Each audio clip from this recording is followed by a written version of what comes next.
Hi guys, welcome to I dream. నేను మీ Chanakya. So present Hyderabad లో హైడ్రా అనే పేరు చెబితే మాత్రం అందరికీ హడలెత్తిపోతుంది. మరి హైడ్రా చేస్తున్న మరైతే ఆ కూల్చివేతలు కానీ దాని గురించి చాలా మంది, కొంతమంది అయితే అప్రిషియేట్ చేస్తున్నారు, ఇంకొంతమంది అయితే భయపడుతున్నారు.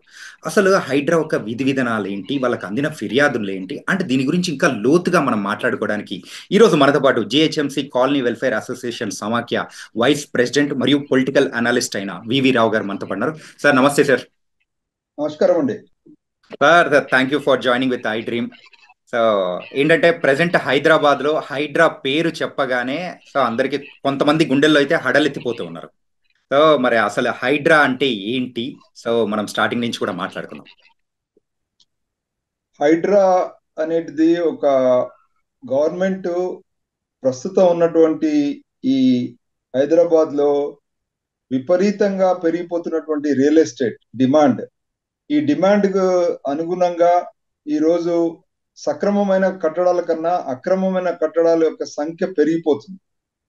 ఈరోజు రాజకీయంగా మరి ప్రభుత్వంలో ఉన్న ఈ ఏదైతే పర్మిషన్స్ ఇస్తున్న మున్సిపల్ అధికారులు లేదా అక్కడ ఉన్నటువంటి టౌన్ ప్లానింగ్ వ్యవస్థ, మరి ఈ రాజకీయ వ్యవస్థ, వీళ్ళన్నిటిని కూడా ఈ మార్కెట్ లో ఉన్నటువంటి డిమాండ్ కి ఇక్కడ చాలా మంది మీడియేటర్స్ అంటే political brokers, political real estate లో ఉన్న చాలా మంది రియల్ ఎస్టేట్ లబ్ధిదారులు అందరూ కూడా ఒక పక్కన ప్రభుత్వ స్థలాలని, ఇంకో పక్కన అమాయకులైనటువంటి ప్రజల్ని, కొనుక్కునే ప్రజల్ని వీళ్ళు ఒక సక్రమమైన మార్గంలో కాకుండా అక్రమమైన మార్గంలో తప్పుడు విధానాలతో అక్కడ కొన్ని సందర్భాలలో అక్కడ హైలీ ఇన్ఫ్లుయెన్షియల్ గా ఉన్న రాజకీయాల్లో ఉన్నటువంటి రాజకీయ నాయకులతో పాటు అలాగే ఈ పర్మిషన్స్ ఇస్తున్న మొత్తం యంత్రాంగం పైన వాళ్ళ యొక్క పట్టు సాధించుకొని ఈ అక్రమంగా, ముఖ్యంగా ఇవాళ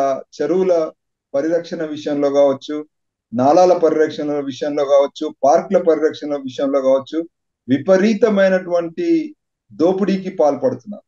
ఈ అక్రమ కట్టడాలు మెయిన్ గా జరగడం వల్ల ఈ అక్రమ కట్టడాల వల్ల ఈ రోజు రక్షకుడే భక్షకుడు అయిన పరిస్థితిలో ఇవాళ ఎవరైతే ప్రభుత్వంలో ఉండి ప్రజా ఆస్తులను కాపాడాలో వాళ్లే ఈరోజు వీళ్ళ ఇన్ఫ్లుయెన్స్ లోకి వచ్చిన పరిస్థితిలో వాళ్ళ యొక్క ఎంత అధికార పలుకుబడి కన్నా మించి ఈ బ్రోకర్ వ్యవస్థ, ఈ అక్రమదారుల వ్యవస్థ వాళ్ళు అన్ని స్థాయిలో వాళ్ళ యొక్క పట్టును బిగించి ఈరోజు మొత్తం హైదరాబాద్ చుట్టూన్నటువంటి స్థలాలను పూర్తిగా కబ్జా చేసినటువంటి పరిస్థితిలో మనం చూసాం.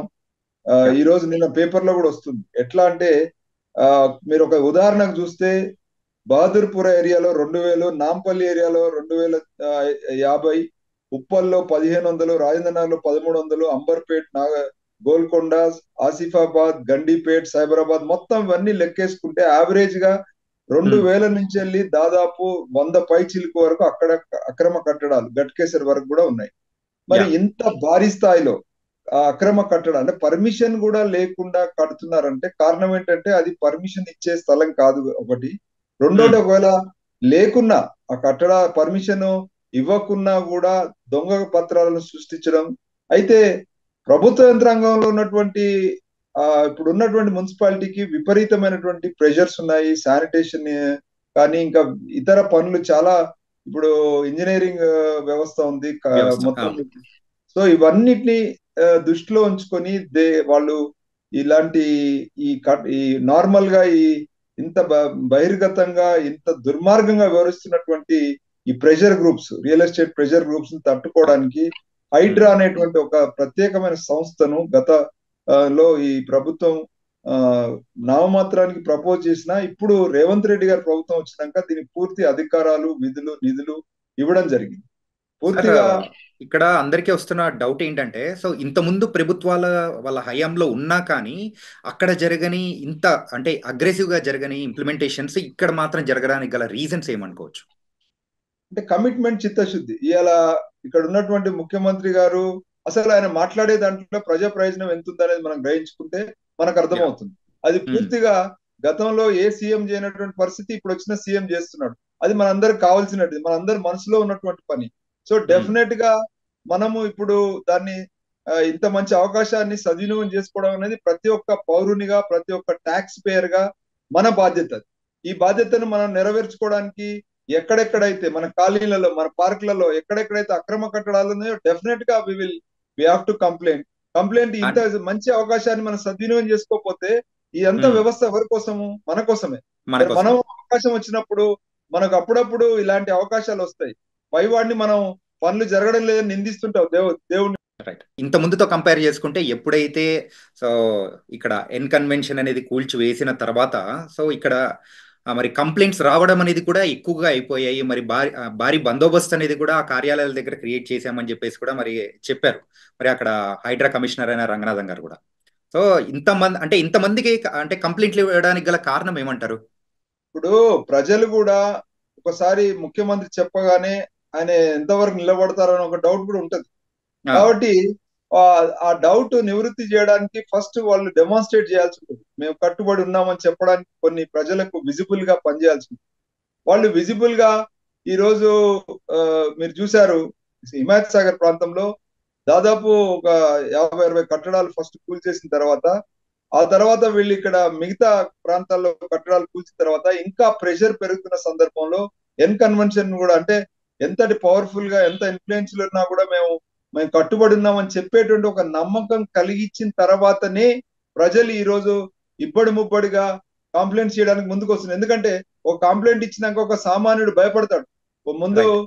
ప్రభుత్వంలో ఉన్న వాళ్ళు సహకరించకపోతే వీడికే మొత్తం ఆ దుర్మార్గమైన అక్రమమైనటువంటి శక్తులన్నీ కూడా ఎక్కడ మళ్ళీ వీడి మీద దాడి చేస్తాడని ఒక భయం కూడా ఉంటుంది కదా. ఆ అవును. భయాన్ని నివృత్తి చేసుకునే విధంగా ఈ రోజు వాళ్ళు హైడ్రా నిలబడడం, అక్కడ రంగనాథ్ లాంటి ఒక ఆఫీసర్, ఒక డైనమిక్ ఆఫీసర్ అక్కడ ఉండడం, అలాగే ఆయనకు సీఎం సపోర్ట్ చేయడము, ఇవన్నీ కూడా ప్రజల్లో ఒక నమ్మకాన్ని కలిగించిన తర్వాత ఇప్పటి ముప్పటిగా ఇప్పుడు కంప్లైంట్స్ వస్తున్నాయి. This is um, what is needed. Actually ఇలాంటి కంప్లైంట్ ఫైల్ అయిన తర్వాత ఓకే, యాక్షన్ ఇవాళ తీసుకుంటారా, రేపు తీసుకుంటారా, కోర్ట్స్ ఏం చెప్తున్నాయి అన్ని తర్వాత విషయం.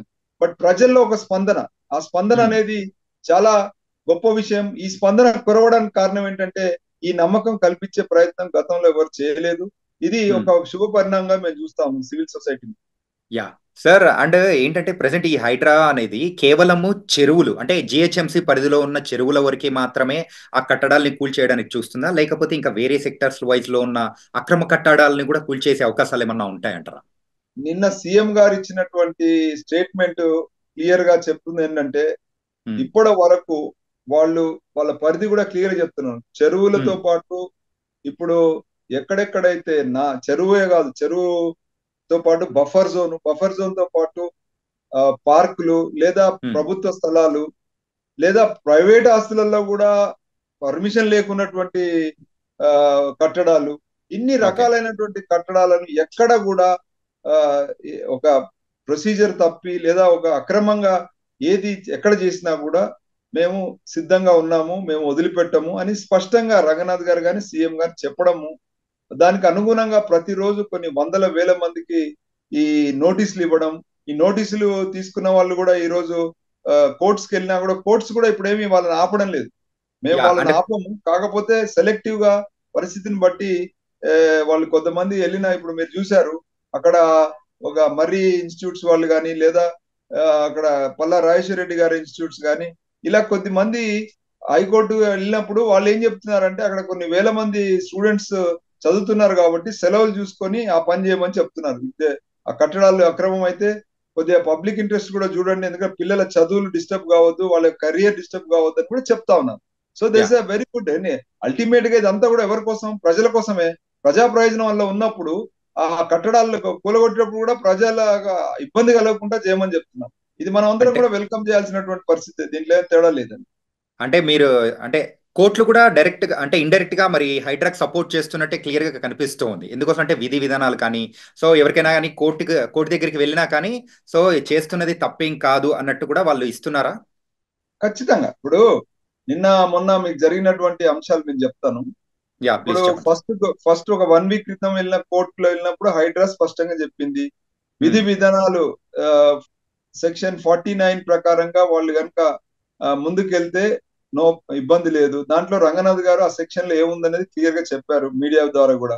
మాకు Yeah. ఆల్రెడీ గత కొన్ని సంవత్సరాల నుండి ఐడెంటిఫై అయినాయి. ఇప్పుడు ఆయన ఒక కాగ్ రిపోర్ట్ కూడా లో ఉన్న అంశాలు కూడా తీసుకొని కొన్ని రిపోర్ట్స్ గత 15-20 సంవత్సరాల నుండి ఇవన్నీ ఎఫ్టిఎల్ కింద ఐడెంటిఫై అయినాయి. ఇప్పుడు మీరు Hmm. చూస్తున్నారు అక్కడ ఎన్ఆర్ఎస్సి ద్వారా సాటిలైట్ లింక్ ద్వారా ఉన్నటువంటి గత 15 ఏళ్ల కింద 10 ఏళ్ల కింద ఎఫ్టిఎల్ లైన్ ని దాని ద్వారా ఇప్పుడు టెక్నాలజీ ఇంప్రూవ్ అయింది. ఇమ్మీడియట్ గా Hmm. ఎఫ్టిఎల్ లైన్ ఐడెంటిఫై చేసి అప్పటికే ఇవన్నీ కూడా నోటీసులు ఇచ్చినటువంటి ప్రాంతాలను ఫస్ట్ ఐడెంటిఫై చేసి వాళ్ళని ఆల్రెడీ అవి ఐడెంటిఫై ఉన్నాయి. ఆల్రెడీ వాటికి నోటీసులు కూడా ఇచ్చిన చాలా ప్రాంతాలను మేము ఆల్రెడీ కూలగొట్టడం మొదలు పెట్టాము. వాళ్ళకి నోటీసులు కూడా ఇస్తున్నామని చెప్తున్నారు. కానీ కొన్ని ప్రత్యేకమైన పరిస్థితులు ఏంటంటే ఇప్పుడు స్కూళ్ళు కాలేజీలు ఉన్నాయి. వాటిని Hmm. ఏమంటున్నారు వాటిని కొందరు ఇన్స్టిట్యూట్స్ వెళ్ళి సార్ ఎఫ్టిఎల్ ఫిక్స్ చేయలేదు అని ఒక అపవాదు పెడతా ఉన్నాం. So Yeah. ఎఫ్టిఎల్ ఫిక్స్ చేయకపోతే కోర్టు ఏం చెప్తుంది? ఫిక్స్ చేయడానికి కావాల్సినటువంటి నోటీస్ ను కొద్దిగా మార్చి, అంటే కూలగొట్టే నోటీస్ ను మార్చి దాన్ని ఒక మీరు ఒక ఇమ్మీడియట్ గా వాళ్ళకి ఒక అవకాశం ఇవ్వండి, ఇచ్చి Hmm. వాళ్ళు పేపర్స్ ప్రొడ్యూస్ చేయడానికి అవకాశం ఇవ్వండి. అది జరగకపోతే ఆటోమేటిక్ గా కూలగొట్టండి అని మళ్ళీ కోర్టే చెప్తుంది. So that Yeah. మీన్స్ మీరు అన్ని ఏ రకంగా చూసుకున్నా కూడా హైడ్రాకు ప్రభుత్వానికే సపోర్ట్ చేస్తుంది కోర్టు. కాకపోతే ఏంటంటే కొద్ది అక్కడ ఉన్నటువంటి డాక్యుమెంట్స్ వాళ్ళు ప్రొడ్యూస్ చేయడానికి అవకాశం ఏంటి, అది న్యాయబద్ధమైంది, అది సమంజసమైంది కూడా. దాంట్లో ఇప్పుడు ఎప్పుడైతే హైడ్రా నిరంతరం పనిచేయాలని కోరుకుంటుందో, ఇప్పుడైతే ఇంకో 6 నెలలకు కొట్టినా 3 నెలలకు కొట్టేసినా కూడా తప్పు లేదు. 4 రోజులు అవకాశం, ఒకవేళ సక్రమం అయితే అనవసరంగా మనం కూలగొట్టాల్సిన అవసరం ఉండదు కదా. So Yeah. ఇప్పుడు ఎవరైతే బడా సంస్థలు, రాజకీయ నాయకులు, పలుకుబడి ఉన్న వాళ్ళు, బాగా డబ్బులు ఉన్న వాళ్ళు, వాళ్ళే మాత్రం టీవీలలో హడావిడి జరుగుతుంది, వాళ్ళు మాత్రం డబ్బులు ఉన్నాయి కాబట్టి హైకోర్టులోకి వెళ్తారు. సామాన్యుని పరిస్థితి ఏంటి? Yeah. సామాన్యుని కూడా అలాంటి అక్రమాలు జరిగితే వాళ్ళు కూడా వెసులుబాటుగా వెళ్ళడానికి వాళ్ళు పేపర్స్ తీసుకెళ్లి చూపిస్తే డెఫినెట్ గా హైడ్రా అడ్డుకోదని నేను అనుకుంటున్నాను. కాకపోతే వాళ్ళు Okay. మోసపోయాని అంటున్నారు కామన్ మ్యాన్. Hmm. మోసపోవడం అనేది చట్టం ముందట ignorance is no excuse. Ignorance is no excuse అంటే ఏంటి? మరి కోర్టులోకి వెళ్ళాక సార్ నేను ఆయన పొడిచేశాను, నాకు తెలియదు, నేను పొడిస్తే న్యాయం తెలియదు అంటే అర్థం కాదు.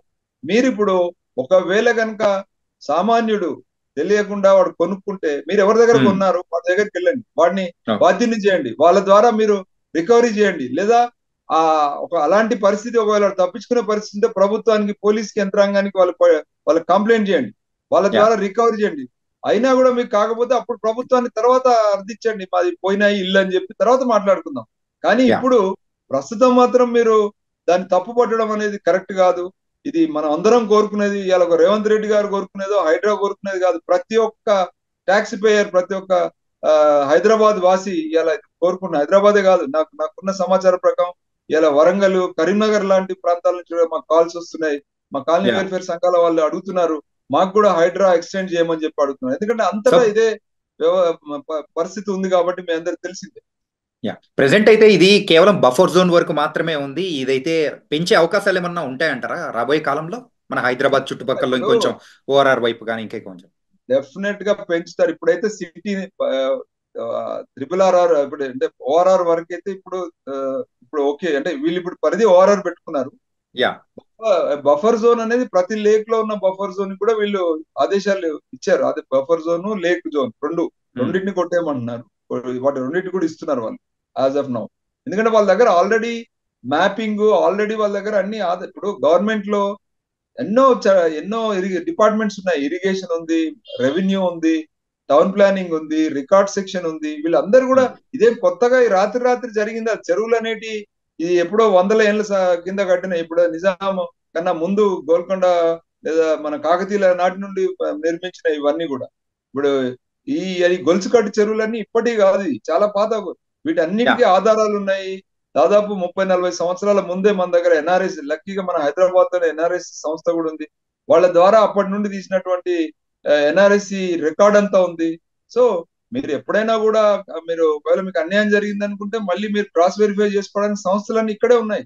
బట్ నేనేమంటున్నానంటే ఏదో ఒక తొంపు పెట్టి ఇప్పటికైనా కూడా హైదరాబాద్ లో ఉన్న అభివృద్ధిని ఇప్పటిమిప్పుగా జరుపుకోవడానికి మేము ఇన్ఫ్లుయెన్స్ చేసుకుంటాం, లేదా మేము ఏమైనా చేస్తామని మాట్లాడడం తప్పు, అది కరెక్ట్ కాదు. డెఫినెట్ గా కాలనీ వెల్ఫేర్ సంఘాల సమాఖ్య గాని, కామన్ మ్యాన్ గాని ఇలా 100% హైడ్రా ఎంబడున్నాడు. హైడ్రా అనేది నిరంతరం జరగాలి ఈ పని. ఈ జరగడం ద్వారానే హైదరాబాద్ కానీ మీ ప్రాపర్టీస్ వాల్యూ ఉంటది. ఇలా నిజాంపేట్ లాంటి ప్రాంతంలో గత 10 సంవత్సరాల క్రితం చూసాం. బాగా వర్షాలు కొట్టినప్పుడు మొత్తం ఫస్ట్ ఫ్లోర్ సెకండ్ ఫ్లోర్ వరకు కూడా నీళ్లు వచ్చిన పరిస్థితిలో అక్కడ రియల్ ఎస్టేట్ అడ్డగోలుగా కుప్పకూలిపోయి అమ్ముకునేవాడు లేని పరిస్థితి. అందుతో పాటు మీరు కూడా ఆలోచించండి, ఒక కేవలము ఇల్లు నిజాంపేట్లో అక్కడ ఉన్న చోటే కదా సార్, హైదరాబాద్ లో చాలా చోట్ల కూడా ఇలాంటి పరిస్థితుల్లో ఒక చిన్న వాన పడినా గానీ అలాంటి పొజిషన్స్ అనేది కూడా వచ్చేసింది. దాన్ని ఇప్పుడు సీరియస్ గా తీసుకున్నారేమో అని కూడా అనిపిస్తుంది మనందరికి. ఖచ్చితంగా. నేను ఇంకొకటి మీకు గుర్తు చేస్తాను. జనార్దన్ రెడ్డి గారు కమిషనర్ గా ఉన్నప్పుడు డిజాస్టర్ మేనేజ్మెంట్ అనేది ఒకటి క్రియేట్ చేసినప్పుడు ఆయన రైట్. ఒక హోంవర్క్ కూడా చేశారు. హోంవర్క్ లో మొత్తం హైదరాబాద్ లో ఉన్నటువంటి నాలాలకు అడ్డుపడుతున్న పాయింట్స్ అన్నింటిని కూడా ఆయన మ్యాపింగ్ చేశాడు. అంటే డిజిటల్ మ్యాపింగ్ చేసి పాయింట్లన్నింటిని కూడా ఐడెంటిఫై చేసి జిహెచ్ఎంసి లో ఒక రికార్డును క్రియేట్ చేసి ఆ రికార్డు ద్వారా అధికారులు దాన్ని మొత్తం నోటీసులు ఇచ్చి దాన్ని క్లియర్ చేయాలని చెప్పేసి ఆనాడే ఆయన 5 సంవత్సరాల నాడు 7 సంవత్సరాల నాడే ఆయన ఈ హోంవర్క్ అంతా చేసి ఇలా హైదరాబాద్ జిహెచ్ఎంసీ లో ఒక రికార్డ్ క్రియేట్ చేయడం జరిగింది. దాంట్లో భాగమే ఇప్పుడు డిజాస్టర్ మేనేజ్మెంట్ వ్యవస్థ అంతా కూడా క్రియేట్ అయింది. దాని ఎక్స్టెన్షనే హైడ్రా ఇప్పుడు. హైడ్రా. సో డెఫినెట్లీ ఇదేమో ఇదేదో వీళ్ళు అంటున్నట్టు ఏదో రాత్రి పుట్టింది కాదు. ఇదంతా మన మనసులో ఉన్నదే, మన అందరం కోరుకునేదే. కాకపోతే ఇప్పటికి యాక్షన్ లోకి వచ్చిందని సంతోషించాలని నేను కోరుకుంటున్నాను. డెఫినెట్ గా every media person, every citizen who is tax payer is responsible take the responsibility. Sir, and before closing this, ఏంటంటే మెయిన్ గా ఇలా హైడ్రా ఇంత అగ్రెసివ్ గా కూల్చివేతలు అనేది కూడా మొత్తం జరుగుతుంది మన హైదరాబాద్ చుట్టుపక్కల మాత్రం. సో ఎప్పుడైతే కొత్త గవర్నమెంట్ వచ్చిన తర్వాత రియల్ ఎస్టేట్ అనేది కొంచెం డౌన్ లో ఉంది. మరి ఈ ఇలాంటి కూల్చివేతలు అండ్ హైడ్రా వల్ల రియల్ ఎస్టేట్ మీద ప్రభావం అనేది ఎలా ఉంటుందంటారు? ఖచ్చితంగా పాజిటివ్ ప్రభావం ఉంటుంది. ఎందుకంటే ఇలాంటి దొంగ వ్యవహారాలు చేయకుండా మీరు వెళ్ళండి. ఇప్పుడు హైదరాబాద్ మొత్తము ఇండియా మ్యాప్ లో హైదరాబాద్ ప్రత్యేకం అండి. ఇవాళ సౌత్ లో గాని, నార్త్ లో గాని, ఈస్ట్ వెస్ట్ ఎక్కడ లేనటువంటి ఒక బంగారు అవకాశాన్ని మనకు హైదరాబాద్ కు ఆ దేవుడు ఇచ్చాడు. ఏంటంటే చుట్టూ తెలంగాణలో ఉన్న పాత 10 జిల్లాలకి దాదాపు ఇప్పుడు హైదరాబాద్ RRR వచ్చిన తర్వాత, అంటే ఔటర్ రింగ్ రోడ్ వచ్చిన తర్వాత ఖచ్చితంగా మనకి మొత్తం పాత 10 జిల్లాలకు బయట ఒక 3 జిల్లాలే ఉన్నాయి. ఇప్పుడు ఆదిలాబాద్, ఖమ్మం అండ్ ఇంకొక జిల్లా ఏంటంటే ఆదిలాబాద్, ఖమ్మం, బహుశా కరీంనగర్. ఈ 3 జిల్లాలు మాత్రమే ఈ రోజు 10 జిల్లాలకు పాత 7 జిల్లాలు హైదరాబాద్ లకు వచ్చాయి. దీని ద్వారా మనకు అర్థమవుతుంది ఏంటంటే ఇంత పెద్ద అవకాశం ఉన్నటువంటి హైదరాబాద్ లో భూమి అవైలబుల్ ఉన్నప్పుడు ఎందుకు ఇలాంటి దుర్మార్గానికి అవకాశం ఇవ్వాలి? దీన్ని ఇవ్వడం ద్వారా ఇంకా రియల్ ఎస్టేట్ డౌన్ అవుతుంది. అంటే బయర్స్ లో ఒక అపనమ్మకం వస్తుంది, యంత్రాంగం మీద, రాజకీయ వ్యవస్థ మీద అపనమ్మకం వస్తుంది కదా. ఇప్పుడు మీరు గుర్తుందా, ఎన్టీ రామారావు గారు వచ్చినప్పుడు ఓల్డ్ సిటీలో ఈ ముస్లింలో అంటే స్లమ్స్ లలో చాలా దారుణంగా కట్టడాలు వచ్చాయని చెప్పి అక్కడికి తీసి ఔటర్ సైడ్ లు తీసుకెళ్ళినప్పుడు అక్కడ చాలా మార్పు వచ్చింది. చాలా మంది ముస్లిం కమ్యూనిటీ సోదరులు హర్షించారు. సో అలాంటి డైనమిక్ లీడర్షిప్ ఎప్పుడప్పుడు వచ్చినప్పుడు మనం అందరం ఎంకరేజ్ చేయాలి తప్పితే డిస్కరేజ్ చేయకూడదు. ఇవాళ ఆల్రెడీ గత ప్రభుత్వం RRR అంటే RRR రింగ్ రోడ్ కావాల్సినటువంటి పరిధులను ఫిక్స్ చేశారు. Let us go. ఇవాళ గత ప్రభుత్వం కూడా మంచి బ్రిడ్జిలు, మంచి ఇన్ఫ్రాస్ట్రక్చర్ డెవలప్ చేశారు. సో బయటికి వెళ్ళి మనం చేద్దాం. ఎందుకు ఈ అక్రమ కట్టడదారులను, అక్రమంగా డబ్బు సంపాదించుకోవాలనేటువంటి రియల్ ఎస్టేట్ వ్యక్తులే కాదు, అధికారులను కూడా మనమే చెడగొడుతున్నాము. ఇవాళ ఇక్కడ ఉన్నటువంటి రాజకీయ నాయకులను కూడా బయర్స్ మరి రియల్ ఎస్టేట్ బ్రోకర్సే చెడగొడుతున్నారు అనేటువంటి ఒక భావనను ఎందుకు మనం తీసుకోకూడదు? ఎంతసేపు ఇప్పుడు సీఎం గారు కూడా చెప్పారు, ఒకవేళ యంత్రాంగం తప్పు చేస్తే వాళ్ళ మీద చర్య తీసుకుంటామని చెప్పి హైడ్రా కమిషనర్ కూడా చెప్పారు. మరి అలాంటి ఆధారాలన్నీ తీసుకెళ్లి ప్రభుత్వం ముందు పెట్టాలి. దాన్ని నిలదీయాల్సినటువంటి బాధ్యత ఎవరి మీద? మన మీదనే ఉంది, ప్రజల మీదనే ఉంది. అన్ని వాళ్ళే చేయాలి, మనం మాత్రము మేనమేషాలు లెక్క పెట్టుకుంటుండాలంటే మరి ఎట్లా వాళ్ళు పనిచేస్తారు? కడుపున వచ్చిందని చెప్పి డాక్టర్ దగ్గర పోతేనే కదా మన టాబ్లెట్ ఇచ్చేది. మనం నిద్రపోయి వాళ్ళు పనిచేయడం లేదు, వీళ్ళు పనిచేయడం లేదు. ఎంత బంగారు అవకాశం ఇచ్చారు. మీరు ఇన్ని సంవత్సరాల నుంచి వెళ్ళి నిందిస్తున్నారు ప్రభుత్వాలను, ఇన్ని సంవత్సరాల నుంచి వెళ్ళి యంత్రాంగాన్ని నిందిస్తున్నారు. ఇప్పుడు why don't you as a people, as a tax payers, we have got, మనకు ఒక దేవుడు మంచి అవకాశం ఇచ్చాడు. Let us go head and take this advantage. మన కాలనీలో ఉన్న అక్రమ పార్కులు, కట్టడాలు, ఉమ్, మన కాలనీలలో ఉన్న అక్రమ నాలాలు, మన కాలనీ చుట్టుపక్కల ఉన్న చెరువుల కబ్జాలు అన్నింటిని మనం కాంప్లైంట్ చేద్దాం. సో ఇప్పుడు నేను ఏమంటున్నానంటే, ఇవాళ మన సమాజంలో మేము ప్రజాసేవ చేస్తామని చెప్పేసి చాలా సంస్థలు వస్తున్నాయి, సిఎస్ఆర్ ఉమ్, సంస్థలను వస్తున్నాయి, ఇప్పుడు రైట్. కార్పొరేట్ సోషల్ రెస్పాన్సిబుల్ సంస్థలన్నీ వచ్చి ఇవాళ దుర్మార్గంగా చెరువుల రక్షణ కోసం వచ్చిన సంస్థలు ఇవాళ చెరువులు కబ్జాలు పెట్టే పరిస్థితి ఉంది. ఇవాళ రియల్ రైట్. ఎస్టేట్ పెద్ద పెద్ద సంస్థలే చెరువులను మేము రక్షిస్తామని చెప్పుకొని వచ్చి ఆ చుట్టుపక్కల ఉన్న 10 ఎకరాల చెరువుని 5 ఎకరాలు కబ్జా పెట్టి 5 ఎకరాలు మరి వాళ్ళకే అప్పగిచ్చే దుర్మార్గమైన పరిస్థితిలో ఇవాళ నడుస్తున్నప్పుడు ఎందుకు ఇలాంటి హైడ్రా సంస్థల్ని మనం సపోర్ట్ చేసి ఇంకా ముందు ఇలాంటి కబ్జాలు జరగకుండా మనం నిరోధించవచ్చు కదా. ఎన్ని యా సంస్థలు అండ్ ఇవాళ పేరు సార్, చెప్పుకొని పనిచేస్తున్నాయి. లేక్ ప్రొటెక్షన్ సంస్థలు ఉన్నాయి, ఎన్నో సేవ్ సంస్థలు లేక్ ఉన్నాయి. అంటూ కూడా మనకైతే చాలా సార్లు ర్యాలీస్ ఎస్, చేయడం కానీ, సో వాక్స్ చేయడం ఎస్, కానీ మనం చాలా వరకు చూసాము. అండ్ చూస్తున్నాం. Yeah and coming to this ఏంటంటే, సో యాజ్ ఎ వెల్ఫేర్, మరి జిహెచ్ఎంసి కాలనీ వెల్ఫేర్ అసోసియేషన్ సమాఖ్యగా మీకు ఇప్పటి వరకు మీ పరిధిలో సో ఇంతవరకు మీకు కంప్లైంట్స్ ఏమన్నా వచ్చాయా? దాన్ని హైదరాబాద్ వరకు తీసుకెళ్లారా ఏంటి? ఖచ్చితంగా మేము చాలా కాలనీ వెల్ఫేర్ అసోసియేషన్స్ వాళ్ళు ప్రెసిడెంట్ సెక్రటరీస్ మాకు ఫోన్లు చేస్తున్నప్పుడు మేము ఉమ్, చాలా మందిని డైరెక్ట్ చేశాము.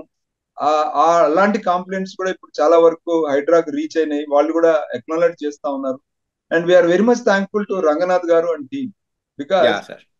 ఇవాళ అలాంటి డైనమిక్ ఆఫీసర్స్ మనం అందరము వాళ్ళకు ప్రోత్సహించడము, వాళ్ళ యొక్క పనులను మనం సపోర్ట్ చేయడం అనేది మన అందరి యొక్క బాధ్యత. అది మనం అలా అండ్ చేయడం ద్వారా మన పక్కన ఉన్న అక్రమ కట్టడాలను మనం ఎదుర్కోవడానికి ఒక మంచి అవకాశంగా నేను భావిస్తా ఉన్నాను. డెఫినెట్ గా కాలనీ వెల్ఫేర్ సంఘాల సమాఖ్య దీన్ని పూర్తిగా వ్యతిరేకిస్తుంది. ఖచ్చితంగా మేము దీన్ని ప్రమోట్ చేస్తామని చెప్పచ్చు. సార్, ఏంటంటే హైడ్రా అనేది నోటీసులు అనేది కూడా ఇవ్వదు, డైరెక్ట్ గా మేమైతే యాక్షన్ లోకి దిగిపోతాము. సో ప్రీవియస్ గా అయితే మరి అయితే దాని వెనకల వర్క్ అనేది చేసిన తర్వాతే మేము రంగంలోకి దిగుతున్నాము అని చెప్పేసి రంగనాథం గారు క్లియర్ గా మరి ఇన్స్ట్రక్షన్స్ అనేది కూడా ఇచ్చారు. సో అలా ఇచ్చినప్పుడు ఉన్న అంటే ఎవరైతే నివాసం ఉంటూ ఉన్నారో వాళ్ళకి మాత్రం కొంచెం ఇబ్బంది అనేది తలెత్తినట్టే కదా. సో అలాంటి వాళ్ళకు ఇప్పుడు మీరు మీకు ఖాళీ చేయమని లేదా మీరు కట్టడాలు చేశారని చెప్పి ఒక నోటీస్ ఇచ్చారు. నోటీస్ ఇవ్వడం ఒక అర్థం ఏంటి? మీకు ఒక టైం ఇచ్చారు, ఒక వారం రోజులు 10 రోజులు టైం ఇచ్చారు. ఈ వారం రోజుల టైం లోపల మీకు డాక్యుమెంట్స్ ఉంటే వెళ్ళి చూపిస్తే ఆటోమేటిక్ వాళ్ళు ఆగుతారు. లేదు, ఒకవేళ వాళ్ళు ఆగపోతే ఇవాళ ఇప్పుడు మర్రి ఇన్స్టిట్యూట్స్ కానీ వాళ్ళు వెళ్ళారు, ఇట్లా మాకు డాక్యుమెంట్స్ లేకపోయినా ఇది పిల్లలు ఇబ్బంది అవుతారు అని చెప్తున్నారు కదా. చెప్పినప్పుడు కోర్టు కూడా పనిలోకి తీసుకుంటుంది కదా. సో డెఫినెట్ గా హ్యూమన్ రైట్స్ వయలేషన్ అలాంటిది ఉంటే డెఫినెట్ గా కోర్టు సపోర్ట్ చేస్తాయి. కానీ మీకు ఏ డాక్యుమెంట్ లేదు, ఏ సపోర్ట్ లేదు, అయినా మాకు రక్షణ కావాలంటే ఎవరు చేస్తారు? మీకు అంటే మీరు తెలిసి చేసినట్టు కదా ఇదంతా కూడా. సో డెఫినెట్ గా somewhere there should be a action where. ఇప్పుడు ఒకవేళ మీరు తప్పు జరిగిందంటే తర్వాత హైడ్రా మీకు వాస్తవాలు ఉన్నాయనుకోండి, హైడ్రా మీద మీరు కంప్లైంట్ చేయండి, మీకు కోర్టు హైడ్రాకు వ్యతిరేకంగా మీకు ఇస్తే కంపెన్సేషన్ గవర్నమెంటే ఇస్తుంది. మీకు అంత భయం ఎందుకు? డెఫినెట్లీ మనము నిర్ద్వంద్వంగా తప్పు చేసిన వాళ్ళని ఒకవేళ తెలియక చేసినా కూడా తెలుసుకొని చేయాలనేది ఒక సూత్రానికి కట్టుబడి మనం ఉండాలి. సమాజంలో ఇలాంటి ప్రతిసారి ఇవాళ ఎవడు ఆకలి చావలు తేవడం లేదు, ఎవడికి ఇది లేదు. ప్రతి ఒక్కటికి కూడా గవర్నమెంట్ ₹2 బియ్యం దగ్గర నుండి రుణమాఫీ వరకు సాయం చేస్తుంది. సో ఇక్కడ ఇంకా రాజకీయాలు అడ్డం పెట్టుకొని మాకు అమాయకుడు పేరు చెప్పుకొని దుర్మార్గులందరూ కూడా ఇవాళ దుర్మార్గంగా హైదరాబాద్ లో ఉన్న ఇన్ని కబ్జాలకు కారణం అమాయకుడు ఒక్కడే కాదు, తెలిసిన వాళ్ళు చాలా పనిచేస్తున్నారు. మధ్యలో ఉన్న బ్రోకర్లు, ఏజెంట్లు, రాజకీయ నాయకులు, వాళ్ళ సంగతి ఏంటి? వాళ్ళ శిక్షార్హులు కాదా? మరి వాళ్ళను మనం ఎందుకు ఉపేక్షించాలి? వీళ్ళ పేరు చెప్పుకొని వాళ్ళు మోసం చేస్తున్నారు కదా. ఎవడైతే మోసానికి గురైందో వాళ్ళు వెళ్ళి అడగండి, మిమ్మల్ని ఎవడు మోసం చేశాడు, రోడ్ల మీదకి రండి. ఇది తెలంగాణ ప్రాంతం. గతంలో రాష్ట్రాన్ని సాధించుకున్నటువంటి ప్రజానికం, రాజకీయాల నాయకులను పక్కన పెడితే మీకు లేదా అడిగే హక్కు లేదా? అడగండి, నిలబెట్టండి, ఖచ్చితంగా న్యాయం జరుగుతుంది. సమాజం అందరం కూడా మనం సపోర్ట్ చేద్దాం, మనం న్యాయం ధర్మం కోసం పనిచేద్దాం. ఎవరైనా తప్పులు చేసినా వాళ్ళని ఎదిరించేటువంటి చొరవ మన సమాజానికి ఉంది, మీడియాకు ఉంది, మనందరికీ ఉంది సపోర్ట్ చేయడానికి. మనం ఎందుకు భయపడాలి, ఎందుకు బానిసల్లాగా భయపడాలి అనేది మేము ప్రజా సంఘాల సమాఖ్య తరఫున నేను ప్రశ్నిస్తున్నాను ప్రజల్ని. వా నైస్ సార్. సో మొత్తానికైతే హైడ్రా యొక్క విధి విధానాలు ఎలా ఉంటాయో అండ్ ప్రెసెంట్ జరుగుతున్న యాక్షన్ గురించి అండ్ కోర్ట్ అయితే మరి హైడ్రా మీద కంప్లైంట్ ఇచ్చిన వాళ్ళకు ఎలాంటి డైరెక్షన్స్ అనేది కూడా ఇస్తుందా అనేది కూడా చాలా చక్కగా వివరించారు. So thank you so much sir for joining us. Thanks అండి.